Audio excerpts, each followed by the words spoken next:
শুভ বিকাল বন্ধুরা, সবাই কেমন আছো? আশা করি সবাই ভালোই আছো। আমিও খুব ভালোই আছি। তো চলো, মনে করি আজকে তোমাদের সাথে আমার একটু বিকাল থেকে সন্ধ্যা কাজকর্মটা একটু শেয়ার করি। তো দেখতেই পাচ্ছ, জামা কাপড় মেলা ছিল, তো জামা কাপড় কটা তুলে নিয়ে নিচে যাব। তো ভাবলাম কি বইটা তুলে নিয়ে যাব, তবে ভাবলাম থাক, এরপরে এসেই তুলবো। আসলে মশারির ভেতর বড়ি দেওয়া আছে। কাকের যা উৎপাত, যদি এরকমভাবে না দেয়া হয় বড়ি থালার সমেত কাক তুলে নিয়ে চলে যাবে। আর এদিকে দেখতে পাচ্ছ আমাদের গাছে ক্যাপসিকাম ধরেছে।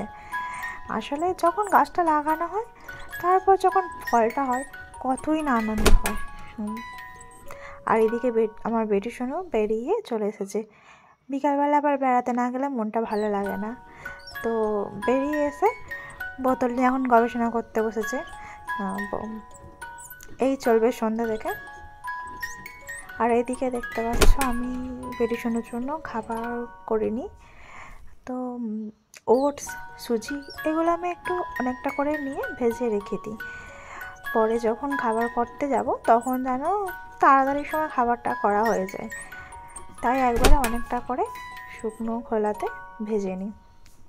এদিকে দেখো ওটসটা ভাজছি আর সুজিটা ভেজে রেখেছি। এই দেখো এদিকে সুজিটা ভেজে রেখে দিয়েছি।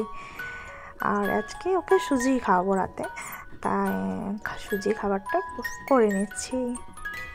তো সুজিটা হয়েই গেছে, সুজিটা নামিয়ে রাখি। তারপর টুকটাক কাজকর্ম যা থাকে তাই করা হয়। তো বাস্তবে কি এত তাড়াতাড়ি কাজকর্মগুলো হয়? যদি ভিডিওর মতো বাস্তবেও এত তাড়াতাড়ি কাজকর্মগুলো হতো, কি ভালোই না হতো। আমাদের হাতের স্পিডটা যদি একটু বেশি হতো, এত খুব ভালো হতো। তাহলে কি বলো বন্ধুরা? তাই তো, কিন্তু সেটা তো হওয়া সম্ভব নয়। তাই যেভাবে হয় চলো কাজ করা হয়। সন্ধ্যে থেকে এই টুকটাক কাজকর্ম থাকে, টুকটাক কাজকর্ম করতে করতেই সময়টা কেটে যায়। তার মধ্যে আমার বেটি শোনো আছে, ও তো সন্ধ্যেবেলা থেকে একদম ছাড়তেই চায় না।